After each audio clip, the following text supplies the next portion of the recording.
In a quiet English village, two children appeared out of nowhere, with green skin, strange clothes, and a language no one understood. One would die. The other claimed they came from a world without sunlight. The year was sometime in the 12th century, during the chaotic reign of King Stephen. In the rural village of Woolpit, Suffolk, harvesters stumbled upon something, or rather, someone, utterly out of place. Two young children, a boy and a girl, stood near the edge of a wolf pit, confused, frightened, and oddly dressed. But what struck the villagers most wasn't their behavior. It was their skin. It was green. The children spoke no known language and refused all food, until they were offered raw broad beans, which they devoured. Over time, they began to adapt. They learned English. Their green hue faded, but the boy grew weak, and eventually he died. The girl survived. Her name was Agnes, and when she was finally able to speak clearly, she told a story that only deepened the mystery.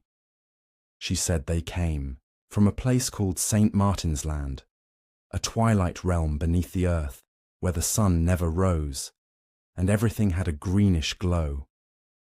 She claimed there was no real daylight, only eternal dusk, and that they had wandered into a tunnel while herding their father's cattle, only to emerge here, in Woolpit. The villagers were left with more questions than answers.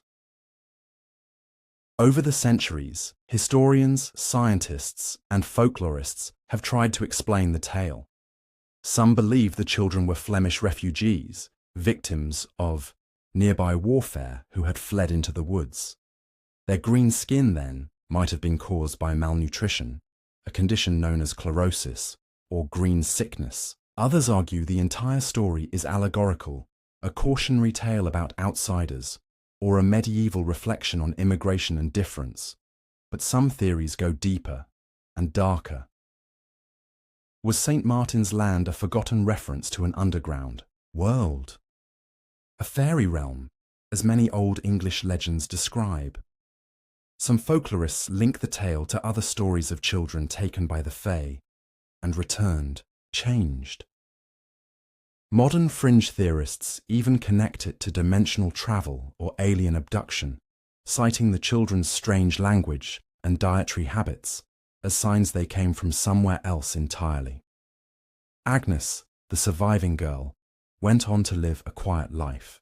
She was baptized, grew up among the villagers, and eventually married a man from King's Lynn.